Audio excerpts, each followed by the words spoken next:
મહાનગરપાલિકાની સ્થાયી સમિતિએ વર્ષ 2026-27 માટેનું 7,672.21 કરોડનું ડ્રાફ્ટ બજેટ સુધારા અને વધારા સાથે મંજૂર કર્યું છે.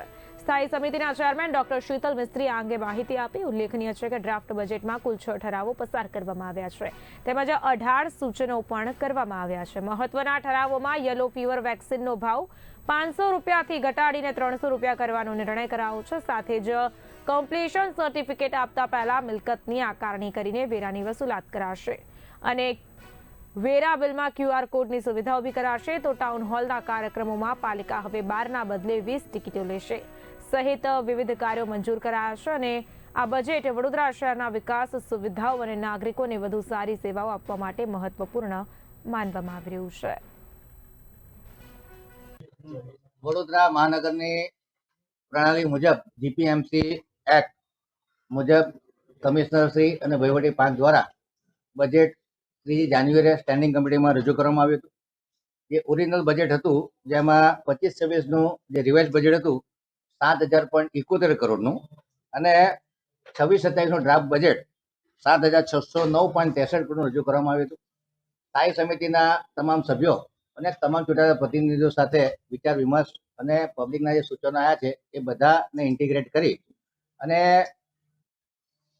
3 દિવસ સુધી અલગ અલગ લોંગ સેશનમાં કેપિટલ આવક, કેપિટલ ખર્ચ, રેવન્યુ આવક, રેવન્યુ ખર્ચ, એરિયાના કામો, તસલમાત, ગ્રાન્ટોના કામો, આ બધા પર રોજ ચર્ચા વિચારણા કરી અને જે 25-26નું રિવાઇઝ બજેટ હતું એમાં 13.29 કરોડનો ખર્ચો અમે ઘટાડી શક્યા છે.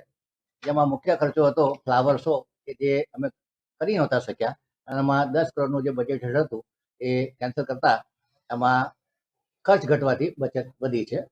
જે બાકી શિલ્લક છે એમાં 13.29 કરોડનો વધારો થતાં 2761.69 કરોડ થઈ છે. ત્યારબાદ જે અલગ અલગ સેક્ટરમાં ચર્ચા વિચારણા કરતા જે આવક વધી એ 49.29 કરોડની આવક વધારવામાં આવી છે. ટોટલ 62.56 કરોડનું બજેટનું કદ વધ્યું છે અને 7,672.71 કરોડનું 26-27નું ડ્રાફ્ટ બજેટ રજૂ કરવામાં સફળ રહ્યા છે.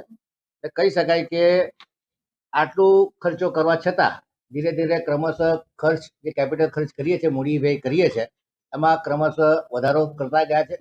આ વર્ષે 1900 કરોડના કેપિટલ એક્સપેન્ડિચરનો અંદાજ છે. હાલ 1200 કરોડ જેટલો એક્સપેન્ડિચર કરી ચૂક્યા છે. હજુ માર્ચની 31 તારીખ સુધીમાં વધુ ખર્ચા બુક થશે.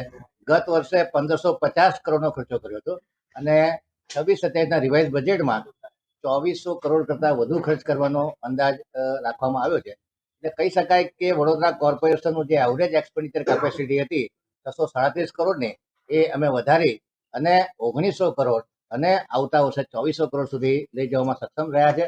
એટલે કહી શકાય કે વિકાસની ગતિમાં, કેપિટલ એક્સપેન્ડિચરમાં અમે લોકો 3 થી 4 ગણો વધારો કરી શક્યા છે.